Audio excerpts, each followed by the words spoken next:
Well, hi everybody, this is Angelo Quinones, and welcome to another lesson of Hebrews 1:8. In this lesson, we shall see that there is a great difference between, the inflectional particle and which is used for special force, and the weak demonstrative ha, which we call the article, showing special definiteness. Now, we already saw that in 1 Timothy chapter 6, verse 20, the inflectional particle is used, which is an omega. And since it's a capital, the soft-reading marker and the circumflex goes to the left-hand side of the omega, the capital omega. But we also saw in this text, in Matthew chapter, let me get it. In Matthew chapter 15, verse 28, that there is also an inflectional particle. So that way, I just wanted to show you, the similarity that there is in these two biblical texts. Now, if I could find it, that'd be the great thing. So let's read this again. It says, "Tate apokryphes ha Jesus," answered Jesus. Literally, it says, "answered the Jesus," but we just don't translate the article. Apokryphes ha Jesus apen, said to her. Now, alte is alpha, upsilon, tau, eta with the iota subscript, circumflex overhead, and the soft breathing over the diphthong, alpha, upsilon. So, alte, it means to her. Answered Jesus is said to her. Well, what did he say? O gunai. Megalesu, great, is your, actually it says over here, he pistis, faith, it has an article. Great is the faith of you, literally this could be sort of translated in this way. It's a su is from the su paradigm, which is in the genitive, it means your. Great, megale, is your faith. Now, is not here, but the rest of the sentence is, hey, pistis. Now, pistis means faith, by the way. So, hey, pistis means the faith. The faith, the Christian faith. Great is the faith, your faith. Great is your faith. Now, before all of that, he says, "O woman." Now, what is Jesus intending to do? What did he do, actually? Because this is already set in stone, right? So it's recorded history. He wanted to use special force. He wanted to say, "oh," but with special force. Special force. The inflectional particle is employed by the Son of God if he was speaking Greek. And we know that if Matthew was writing Greek, he used the inflectional particle, which means "oh," but for special force. Now, we already saw that for Timothy. "Oh, Timothy," says the Apostle Paul to Timothy. And we just have that, a sort of special symbol, if you will, for special force. Now, the problem is when you get to, and let me just poke the bear over here a couple of times. Now, remember that in your mind, that the omega, with the other markers, the soft breathing marker and the inflectional particle, all that jazz, that's an inflectional particle. That is not used in Hebrews 1:8. And you may say to me, "Well, Ange, why is there such a difficulty in some circles in understanding if ha theos is the subject of the sentence or not?" Well, this is the deal. Now, while you're looking at this, I'm going to read something from Julius Armanti's book. And it's also Professor Dana's book as well. They were in cahoots in that publication. Now let's get this over here. Let's see where I'm at. Verse 5. Su hatha estan. Okay, this is it right here.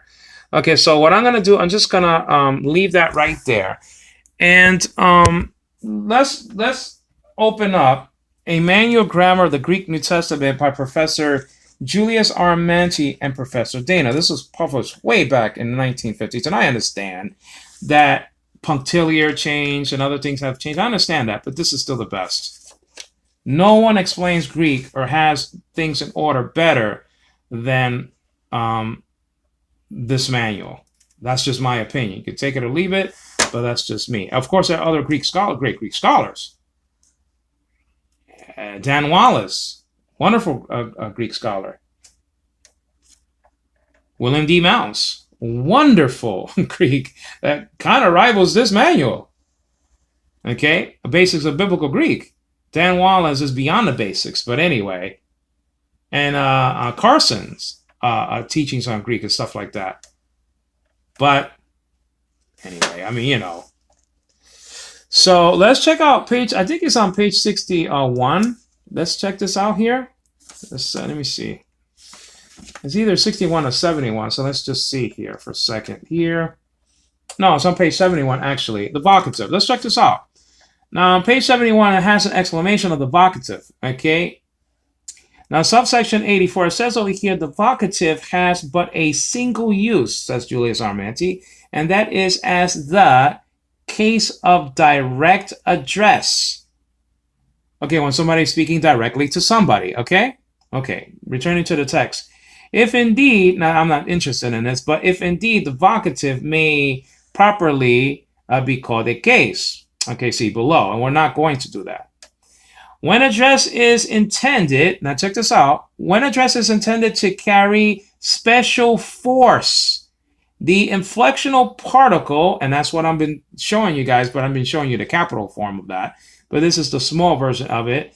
The inflectional particle is used. Well, what's the inflectional particle? I've been showing you guys. The inflectional particle is an omega, either capital or small omega, with soft breathing marker and the circumflex. Now, as in Matthew chapter 15, verse 28. Now, you already saw that it says, oh, now you're seeing that it says, oh, woman there. Okay, oh, well, you're not seeing it now, but you saw it before. Now you're seeing Hebrews 1:8. Now, otherwise, says Julius Armanti, the simple vocative, okay, is used, as in Acts chapter 17, verse 22. Now, where it is, now this is our situation here in Hebrews 1:8, okay? Where it is desired, okay, to ascribe to the object of address special definiteness, the article is used, okay? The article is used. And now this is the important key. And since it is necessary to use the nominative form of the article, now, if you're addressing a man, you'll use ha. If you're addressing a woman, you'll use hey. You understand what I'm saying? Returning to the text, there being no, check this out, there being no distinct vocative form. For what? For special definiteness. That's what he's talking about. There was a special form for special force, the inflectional particle. But what they're saying, Dana and Manti, there is no special symbol for special definiteness. So the article has to be used. In the situation of Hebrews 1:8, ha, the masculine form, nominative form of the article singular has to be used there. Okay? Let me just read this again. Where it is desired to ascribe to the object of address a special definiteness, the article is used. And since, says Manti, it is necessary to use the nominative form of the article, there being no distinct vocative form, okay, this influences, meaning the article, this influences the use of the nominative ending for the noun, okay? But the vocative function is there just the same, as in Luke chapter 8, verse 54, okay? Let's check that out. Now, before I get there, I just want to say that there is a few minutes left. No, just kidding. Okay. Now, what I want to say is that let's switch apps now. Okay, let's switch apps. Okay, because it's much more easy for me to navigate through another app. As a matter of fact, let's just do that very easily now. Okay, now, let's look at this. Okay, I got 1 Corinthians chapter, another study over here. So let's look at what was that? 8:50. Luke was that Luke 8? I think it was Luke 8:54, right? We'll see if it was. I can't remember. Okay, Luke 8. So see, this is very easy to poke the bear with using this app here. And this, I mean, this is very simple. I mean, this is just easy to do this here with this app. You understand what I'm saying? Okay. So let's look at that. Now he is saying that an article is being used to carry out special definiteness in this text. Now, this is not for special force. This is for, special definiteness. But a woman is addressed, so the article is going to be different. It's not going to be ha. It's going to be hey. Now it says over here, altas, okay, moreover, says de, okay, having taken hold is, okay, what is it?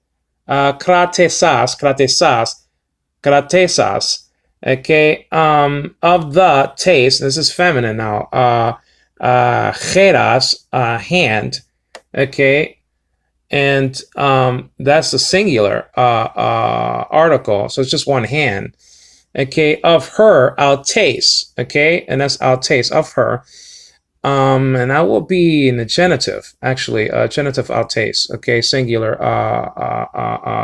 feminine. It says cried, ephonesen, cried. Now check this out. This is what Jesus said to this woman, okay? Saying legon, that's a participle. The omega is pointing that out. Legon, that's a participle. Check this out. Hey, and then pais, okay?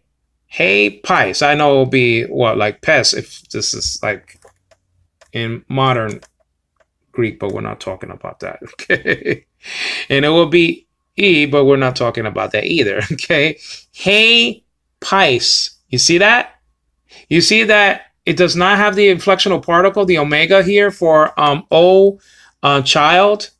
Now that's not translated. The o is not translated here, okay?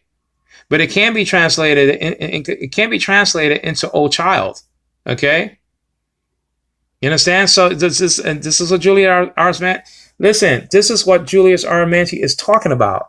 That the inflectional particle is used, the omega, with the other markers for special force, such as, okay, in the case of Matthew chapter 15 verse 28, and my example of 1 Timothy 6 verse 20, though that could be there actually in their examples underneath the text, underneath the exclamation of the vocative, but I close the book now.